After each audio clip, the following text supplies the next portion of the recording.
Hi viewers, இன்னைக்கு Pattapuram side வந்திருக்கோம். மேலே ஆஸ்பெட்டல் ஷீட் லே பண்ணி 11 மந்த் தான் ஆகுது. அதுக்குள்ளேயே நிறையவே கிராக்ஸ் டெவலப் ஆயிருக்கு. அது மட்டும் இல்லாமல் ஷீட்டில் நிறைய இடங்களில் ஆன்ச்சிங் ஏரியா கிராக்ஸ் டெவலப் ஆயிருக்கு.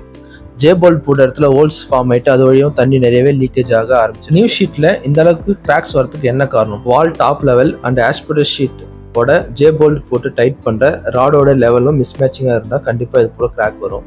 எதுக்காகனா மிஸ்மேட்சிங்காக இருக்கும்போது அதை லெவல் பண்ணுறதுக்காக ஜே போல்ட் போட்டுட்டு ரொம்பவே டைட் ஏற்றுவாங்க. ஸோ அந்த மாதிரி டைட் ஏற்றும் போது கண்டிப்பாக ப்ரெஷர் தாங்க முடியாமல் ஆஸ்பெட்டல் ஷீட்டில் கண்டிப்பாக கிராக் டெவலப் ஆகும். இது ஒரு காரணம். அதே போல் ஹெவியான லோடு வந்து ஆஸ்பெட்டல் ஷீட் மேலே நம்ம ஏற்றி வச்சோம்னா கண்டிப்பாக கிராக் டெவலப் ஆகும். ஏன்னா இது வந்து ரஃப் கான்கிரீட் மாதிரி கிடையாது. மேலே எந்த விதமான லோடும் நம்ம கொடுக்கக்கூடாது. அப்படி லோடு கொடுக்கறதுனாலே வந்து கிராக் டெவலப் நிறைய ஆகும். அதே போல் வந்து ஆஸ்பெட்டல் ஷீட் வந்து வாலில் ஜாயிண்ட் ஆகிற இடத்துல கண்டிப்பாக ஒரு டேப்பர் கொடுப்போம். அதாவது கோவிங்னு சொல்லுவாங்க, ஆன்ச்சிங் இங்கிலீஷ்னு சொல்லுவாங்க. ஸோ அந்த ஆன்ச்சிங் பண்ணும்போது கலவை நல்லா கரெக்டான ரேஷியோவில் மிக்ஸ் பண்ணும்.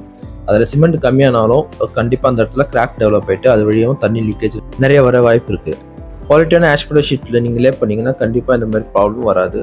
இன்னொன்று, ஆஸ்பெட்டல் ஷீட் லே பண்ணுற ஆட்கள் வச்சு நீங்கள் இந்த லேயிங் ஒர்க் பண்ணும்போது கண்டிப்பாக இந்த மாதிரி மிஸ்டேக்ஸ் வராது. ஸோ அன்குவாலிஃபைடு லேபரை வச்சு நீங்கள் காஸ்ட் கம்மி பண்ணுறதுக்காக இந்த மாதிரி ஆஸ்பெட்டல் ஷீட் லே பண்ணும்போது அவங்க கண்டிப்பாக ப்ராப்பராக அந்த ஒர்க்கை பண்ண மாட்டாங்க. ஃப்யூச்சரில் கண்டிப்பாக இந்த மாதிரி கிராக்ஸ் டெவலப் ஆகுது அண்ட் அலைன்மெண்ட் சேஞ்ச் ஆகுறது, கேப் ஃபார்ம் ஆகிட்டு அது வழியாக தண்ணி லீக்கேஜ் வருது. ஸோ இந்த மாதிரி ப்ராப்ளம்லாம் வந்துட்டு இருக்கும்.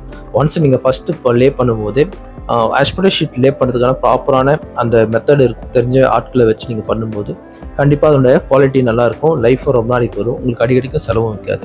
ஸோ இப்போ இந்த மாதிரி ப்ராப்ளமாக இருக்கிற இந்த ஆஸ்பெட்டல் ஷீட்டுக்கு சொல்யூஷன் எப்படி பண்ணலான்னு இப்போ இந்த வீட்டில் பார்க்கலாம் வாங்க. ஃபஸ்ட்டு வந்து கிளீனிங் ப்ராசஸ்.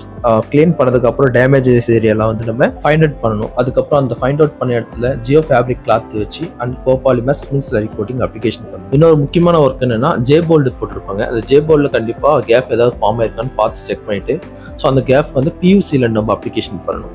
இந்த ஒர்க் ஃபினிஷ் பண்ணதுக்கப்புறம் ஆன்ச்சிங் ஏரியாலும் சேம் ஜியோ ஃபேப்ரிக் கிளாத் வச்சு நம்ம சிமெண்ட் கோட்டிங் அப்ளிகேஷன் பண்ணதுக்கப்புறம் அக்ரிலிக் எலாஸ்டோமேட்டிக் ஃபைபர் ரெயின்ஃபோர்ஸ்மெண்ட் கோட்டிங்கில் 2 கோட்டை அப்ளிகேஷன் பண்ணுறோம். இது வந்து ஒயிட் கலர் அப்ளிகேஷன் பண்ணுறதுனால உங்களுக்கு வாட்டர் ப்ரூஃப் அண்ட் ப்ளஸ் வந்து ஹீட் ப்ரூஃபாகவும் இருக்கும். ஸோ இந்த 2 கோட்டிங் அப்ளிகேஷன் பண்ணதுக்கப்புறம் இந்த டெரஸ்க்கான வாட்டர் ப்ரூஃபிங் ஒர்க் ஃபினிஷ் பண்ணுறோம். இதுக்கப்புறம் இதில் வந்து லீக்கேஜ் ப்ராப்ளம் எதுவுமே இருக்காது. இது போல் உங்களுக்கும் சர்வீஸ் வேணால் ஸ்க்ரீனில் தர நம்பரை கான்டாக்ட் பண்ணுங்கள். அதுக்கு முன்னாடி நம்ம சேனலை சப்ஸ்கிரைப் பண்ணுங்கள், ஷேர் பண்ணுங்கள், லைக் பண்ணுங்கள். Thank you viewers.